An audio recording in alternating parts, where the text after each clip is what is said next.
This is an extraordinary accomplishment by the folks standing behind me. We planned for this, and they executed the plan.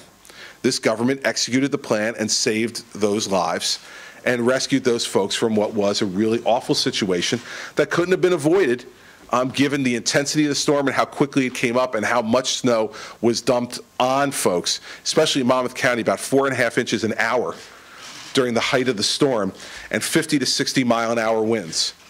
So this was an extraordinary storm, and we should not lose sight of that as we look at the aftermath and the cleanup.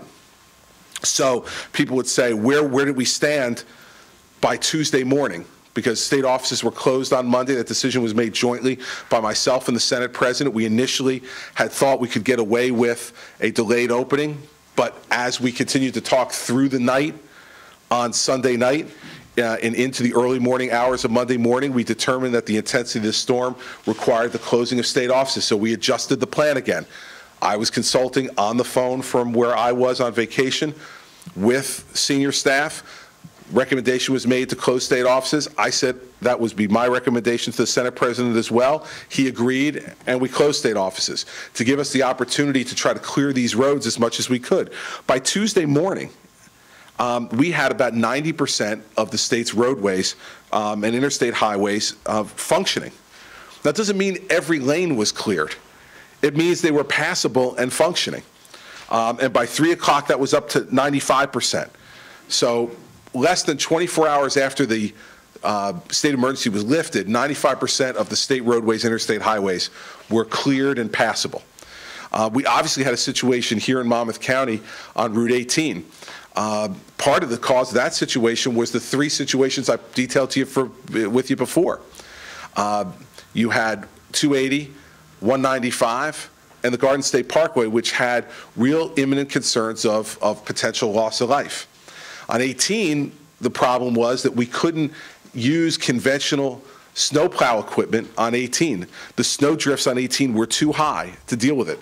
Even today, as I drove on 18, and before I came here today, I took a tour of a good part of the affected area of Monmouth County, along with the DOT commissioner and the colonel.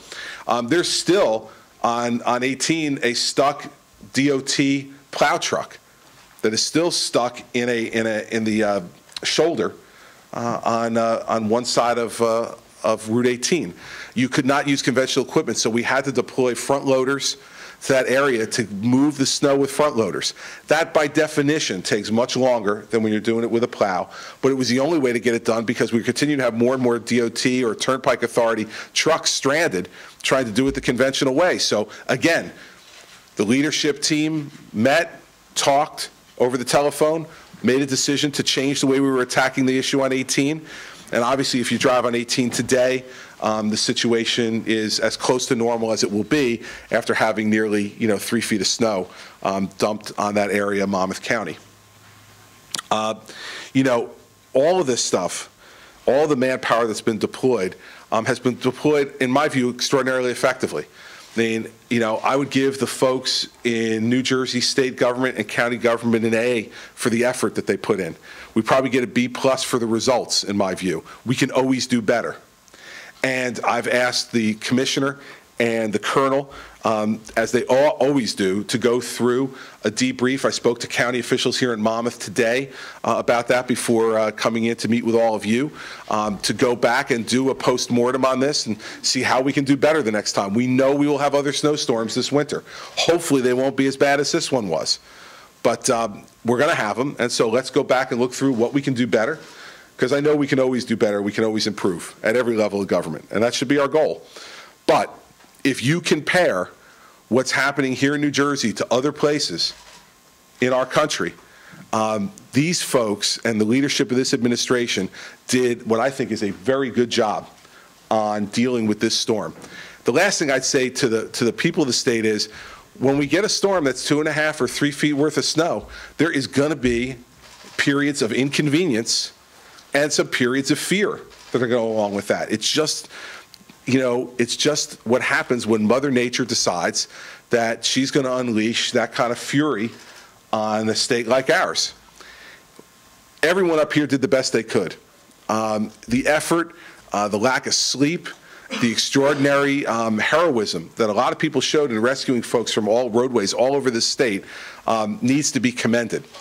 And candidly, you know, all the Monday morning quarterbacking and the carping and complaining should just take a deep breath. You know, informed criticism and critique is always welcome, and we're going to be going through self-criticism and self-critique as we look back on how we did these things. But let's all of us keep it in perspective. You know, it was the 5th largest snowstorm in the last 100 years in New Jersey. So there are going to be challenges we're going to face, and not everything's going to go perfectly.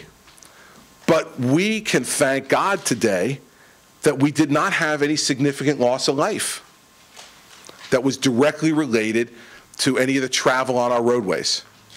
That's a pretty significant accomplishment and a real blessing for us as we go into the new year that we didn't have that. No reports here of EMTs not being able to get to homes to be able to get people who were fallen ill.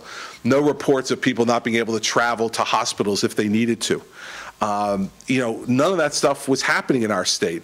And that's due to the leadership of the folks you see standing behind me and the plan that we laid out beginning on the 22nd of December as we prepared for this. It's not the kind of thing that you just do overnight. Lastly, just to give you some other statistics on this, there were over 900 motor vehicle accidents during the period of the storm. And over 3,900 vehicles received some assistance. This is just on the state roadways now, providing gas or towing or freeing somebody from the snow. I mean, it's an extraordinary amount of work in a very short period of time that people were able to get done. So, you know, we'll always learn a lot from every one of these things, and we'll go back and try to figure out how we can do better the next time. But I will tell you, I think that the government here in New Jersey, at every level, there are always going to be exceptions to that rule. But I think in the main, people did very, very well here. And the people of the state, while frustrated, and I understand their frustration about any inconvenience like this that happens to them, you know, if you live in the Northeast, this is going to happen sometimes, and we just have to, you know, be the tough New Jerseyans that we are and grit our teeth and get through it. And I absolutely believe that folks will. And tonight they'll enjoy ringing in the new year in a New Jersey that is significantly better than it was a year ago, in my view. So I thank you all for coming, and I'm pleased and proud to take your questions.